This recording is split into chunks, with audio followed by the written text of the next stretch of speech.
Welcome to Sentral Secrets, where we talk about how you can live in pleasure by embracing your feminine energy, finding and nurturing a deeply loving relationship, and growing into the best version of yourself. My name is Lieke Seles, and I will be your host, guiding you on this intimate journey of self-discovery. I hope you really enjoy, and please subscribe. It would mean so much to me.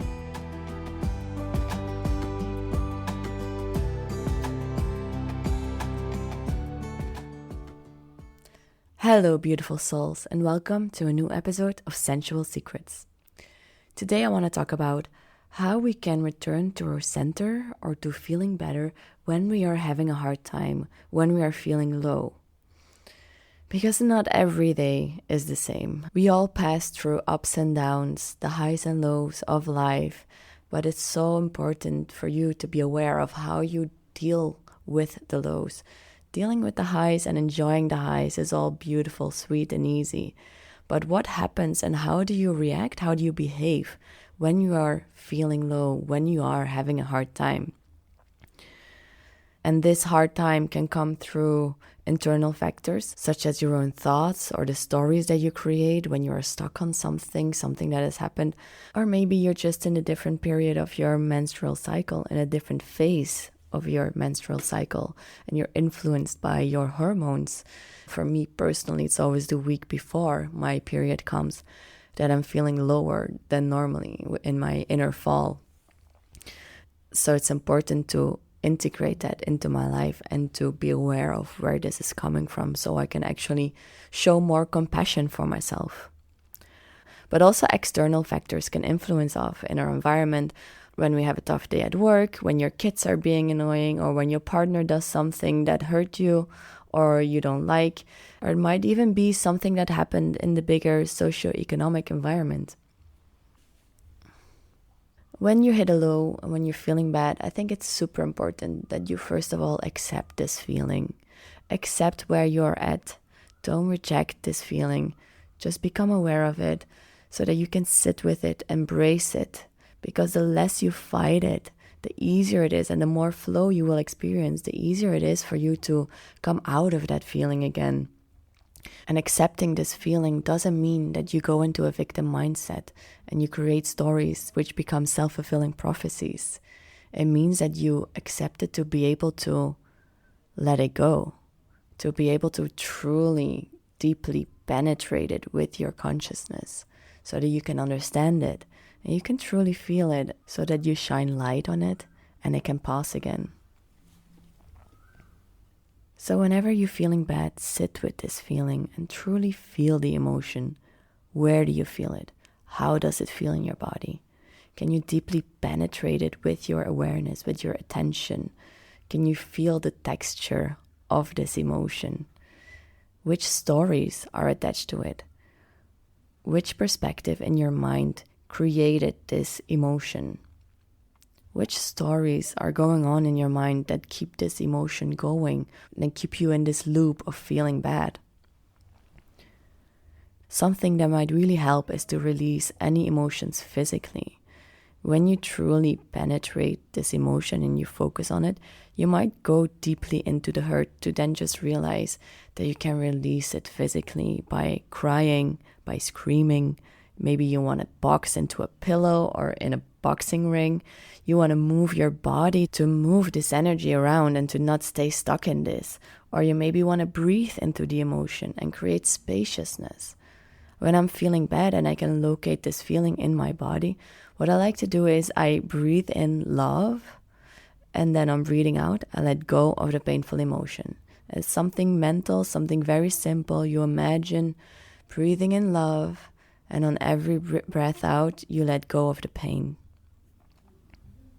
So after you have accepted this feeling, you can take this as a starting point from where you will work from, and you can work yourself up into a positive spiral, into feeling better again. And something that might help with that is ask yourself, can you upgrade your emotional state just one level? Can you just go from feeling doubtful to feeling boredom? Can you feel contentment? Can you go from feeling contentment to feeling optimism?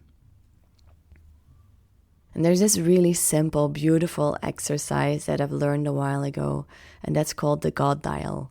And it's so easy to just close your eyes and to score your emotional state on a scale of 1 to 10. With a score of 1, meaning that you feel really, really bad, and a score of 10 that you feel exhilarated, joyous, empowered. So score your emotional state on that scale.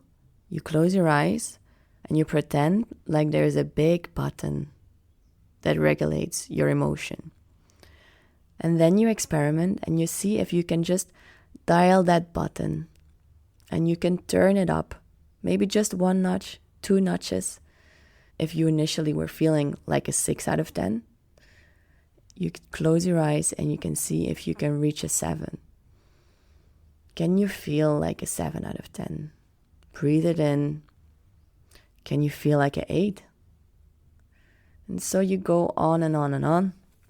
Obviously, you can't just go from a 0 to a 10, but you can definitely alter your emotional state when you consciously put in the effort to just cultivate that feeling inside of you.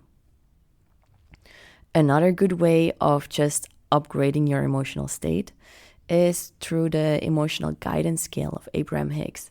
And what he says is that you can't jump from sadness to bliss, but can you reach for that better feeling thought that leads to better feeling emotions? So when you have a really bad, pessimistic, nasty, fearful thought that just makes you feel really bad, can you just alleviate that thought a little bit by using different language, for example? Can you just see a different perspective on that thought that is just a little bit better, that makes your feeling or your story just a little bit less dramatic? And in that way, can you, for example, move from fear to worry, to doubt, to frustration, to boredom, to contentment, to optimism, to passion, to joy? And as I said before, you're not going to be able to just move or jump from sadness to bliss. But can you help yourself returning to a positive upward spiral? And can you help yourself just feel a little bit better? So think about what helps you to feel good again. Which activities help you to feel good again? Practice self-care. Reach out to friends for a chat. Nourish your body. Move your body. These are some of the things that I try to do when I'm feeling bad. Right now, I want to get back into my yoga practice, and I make sure that I meditate so that my headspace is a bit clearer and I don't get stuck in stories. Something else I do is I get a few simple tasks done to feel achievement, to feel proud of myself, to keep a forward momentum going. And clearing out your headspace is something really important, because often the way we feel is just based on our emotions, and these emotions are based on our stories in our mind and the perception that we have on life. Something that really helps me with clearing my head is to journal, so that these stories that are stuck in my head become clear when I put them down to paper. And as I write them out, they leave my head, because I can look at them, I can observe them from a distance, and I just see how silly it all is. And usually I start with journaling how I'm feeling, just chaotic. It doesn't matter, it doesn't need to add up to a beautiful story. The story will unfold by itself.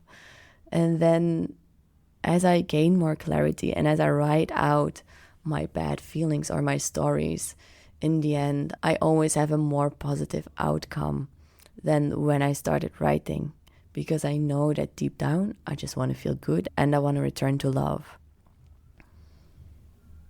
It's really beautiful to set your intention at the beginning of the journaling, to let go of anything that comes out.